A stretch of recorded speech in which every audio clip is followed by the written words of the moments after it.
নবী করিম সাল্লাল্লাহু আলাইহি ওয়াসাল্লামের শেখানো দুটি আমল আমি বলতে পারি, আরও সাথে কিছু আমল সম্পর্কে বলা যায়। স্পেশালি দুটি দোয়ার কথা বলতে পারি। একটা দোয়া হলো, কোনো ব্যক্তি আপনার ক্ষতি করার চেষ্টা করছে, আপনাকে হয়রানি করার চেষ্টা করছে, শারীরিক মানসিকভাবে নির্যাতন করার চেষ্টা করছে, আছে এরকম দুষ্ট প্রকৃতির মানুষ, এরকম যদি মনে হয় তো আপনি একটি দোয়া সবসময় পড়বেন। নবী করিম সাল্লাল্লাহু আলাইহি ওয়াসাল্লাম কোনো ব্যক্তি তার ক্ষতি করতে পারে এরকম আশঙ্কা বোধ করলে তার ক্ষতি থেকে বাঁচার জন্য এই দোয়া পড়তেন। দোয়াটা হলো, আল্লাহুম্মা ইন্না নাজআলুকা ফি নুহুরিহিম ওয়া নাউযু বিকা মিন শুরুরিহিম।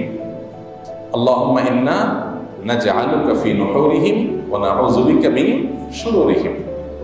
অর্থাৎ, হে আল্লাহ, যারা আমার ক্ষতির চেষ্টা করছে, শত্রুতা করার চেষ্টা করছে,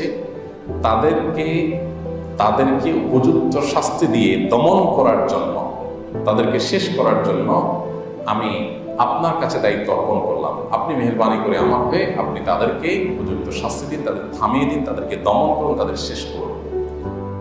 আমি শুরুরিহিম, এবং আল্লাহ তাদের ক্ষয়ক্ষতি থেকে আমি আপনার আশ্রয় চাই, আপনি আমাকে রক্ষা করেন। নবী করিম সাল্লাল্লাহু আলাইহি ওয়াসাল্লামের এই দোয়াটা খুবই অর্থবহ একটা দোয়া। এই জন্য জীবনে কখনো কোনো শত্রু আমাদের নবী সাল্লাল্লাহু আলাইহি ওয়াসাল্লামের কোনো ক্ষতি করতে পারবে। কোনো শত্রুর ক্ষতি দ্বারা যখন আপনি ক্ষতিগ্রস্ত হওয়ার আশঙ্কা করবেন, এই দোয়া পড়বেন, আল্লাহ রক্ষা করবেন ইনশাআল্লাহ। আবার দোয়াটা করছি, আল্লাহুম্মা ইন্না নাজআলুকা ফি নুহুরিহিম ওয়া নাউযু বিকা মিন শুরুরিহিম।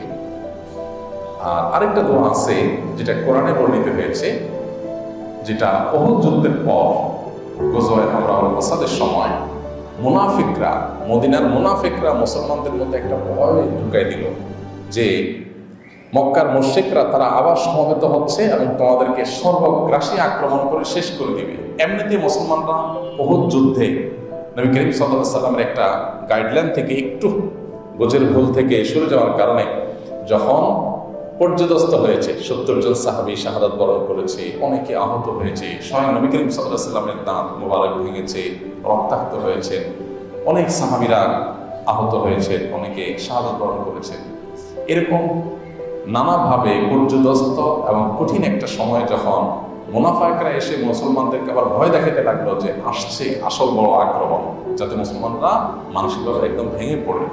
এই আক্রমণের কথা যখন তারা শুনেছেন, তখন মুসলমানরা বলেছেন, হাসবুনাল্লাহু ওয়া নি'মাল ওয়াকিল। কি বলেছেন? হাসবুনাল্লাহু ওয়া নি'মাল ওয়াকিল, অর্থাৎ আল্লাহ আমাদের জন্য যথেষ্ট। যেই আসুক না কেন আমাদের ক্ষতি করার জন্য আল্লাহ আমাদের জন্য যথেষ্ট, এবং তিনি সবচেয়ে উত্তম কর্মবিধায়ক। আমাদের পক্ষ থেকে যে কোনো কিছুকে করবার জন্য তিনি সর্বোত্তম প্রতিনিধি বা সর্বোত্তম কর্ম বিধায়ক, সবচেয়ে উত্তমভাবে আমাদের কাজটা তিনি করতে পারবেন। তারপরে আমরা ভরসা করলাম, হাসবুনাল্লাহু ওয়া নি'মাল ওয়াকিল, নি'মাল মাওলা ওয়া নি'মান নাসির। তিনি সবচেয়ে উত্তম অভিভাবক, তিনি সবচেয়ে উত্তম সাহায্যকারী। নবী করিম সাল্লাল্লাহু আলাইহি ওয়াসাল্লামের হাদিস থেকে আমরা জানি যে এই একই দোয়া আল্লাহর নবী ইব্রাহিম আলাইহিস সালামকে যখন অগ্নিকুণ্ডে নিক্ষেপ করা হয়েছে তিনিও পাঠ করেছেন। তিনিও বলেছেন, হাসবুনাল্লাহু ওয়া নি'মাল ওয়াকিল। তাহলে ইমানদার যখন বিপদে পড়বে তখন পড়বে হাসবুনাল্লাহু ওয়া নি'মাল ওয়াকিল, নি'মাল মাওলা ওয়া নি'মান নাসির। বিশেষ করে কোনো শত্রুতা থেকে, ক্ষয়ক্ষতি থেকে আপনি যদি আত্মরক্ষা চান, তার ক্ষয়ক্ষতি থেকে বাঁচতে চান, তাহলে আল্লাহর কাছে দোয়া করবেন।